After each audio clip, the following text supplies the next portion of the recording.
Oh boy, do I have a video for you guys today. Yesterday I covered X343 developers said they had a Helldivers-like game that they pitched to Microsoft and they knocked it back. The story has developed, it has gotten even worse, and it wasn't just one game that Microsoft has knocked back, it was 20 to 30. Kevin Schmidt shared on Twitter yesterday, we must have pitched over 20 to 30 game ideas over the 12 years I was there, which is around the Halo 4 era, 2012 to 2024, that would have totally worked in the Halo universe. Many single player and multiplayer ODST themed ones, some galaxy spanning, some more intimate, so on one world, and one that was really dark. Are you kidding me? Are you kidding me? We have been wanting more Halo games and not 5 years in between games for a very, very long time. And now we know that even with 343 pitching these ideas, Microsoft said no. This is ridiculous. It really is. I don't get frustrated very often, but this is a straight mishandling of the IP they've been given. Now, I know for a fact that lots of different game companies pitch ideas to say Microsoft or Sony or Nintendo all of the time, and they get knocked back. But I look at Halo, I see the games we got during that time. A lot of them launched unfinished or with issues, and what I really wonder is, could Microsoft have got no one else to work on spin-off titles while 343 worked on the mainline games? Now, I'm not going to say it's all Microsoft's fault, as there is a very famous quote from Frank O'Connor that said when he was identifying the opportunities that ultimately make sense for Halo, I don't know if I can even read that out without getting demonetized. It's kind of like,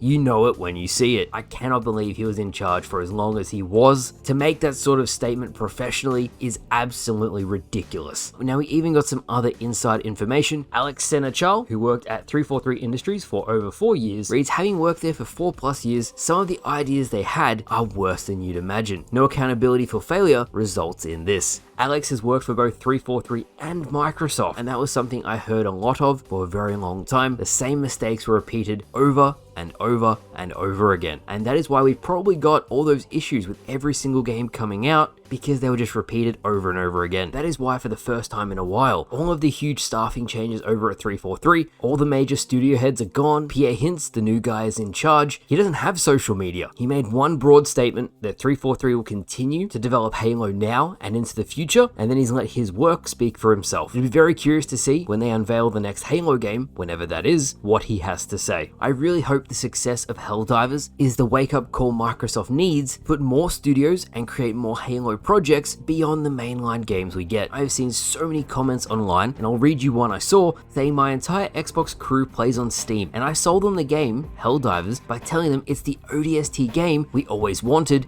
and never got. There's also a lot of Halo references in Helldivers 2, so it's no surprise that it's very popular. The fact that so many games got pitched, horror games, ODST games, a whole variety of games, and we saw none of that, that's extremely frustrating. This is the one thing the entire Halo community and almost the wider gaming scene all unanimously agree on. More Halo games, more Halo content, and stop mismanaging the franchise. I don't know how many times I've seen people talk about a Flood horror game, prequels, sequels. I spoke about it all yesterday, but there are so many games you can pick. As long as the game launch is finished and in a working state, I believe it will be very popular. Now, moving on from that, and as the situation developed, I kept reading stuff online to get a better understanding of what was going on. And someone asked Kevin, who by the way was a previous senior lead designer on Halo for 343 Industries and has been in game dev for almost 30 years, he was asked what was the real/actual problem when you were at 343. Was it the leaders in-house or the overhead leaders like Xbox and Microsoft who influenced these decisions? His reply, which was cryptic, said, "Oh boy, how I wish I could answer this." Now, with everything we've covered on the channel, it was probably a combination of both. Microsoft not greenlighting certain projects that developers thought would succeed, also Microsoft thinking it's too big of a risk, and I bet they're regretting that decision now, and also the previous staff at 343, especially the high leadership ones. We've all heard the stories, we've all read the Glassdoor reviews, we know there was issues within the studio. So there you have it, guys. 20 to 30 Halo games were pitched to Microsoft, so I really hope going forward Microsoft puts more stock into Halo. Different studios are greenlit for certain projects. It's an expansive universe that can cover almost any style or genre of game, and I hope after seeing Helldivers' success that is utilized going forward. In any case, let me know what you guys think down in the comments below. What a roller coaster it has been the last 2 days. I just had to cover this for a video as it is huge Halo news. But thank you all for watching. Let me know what you think, and I'll see you guys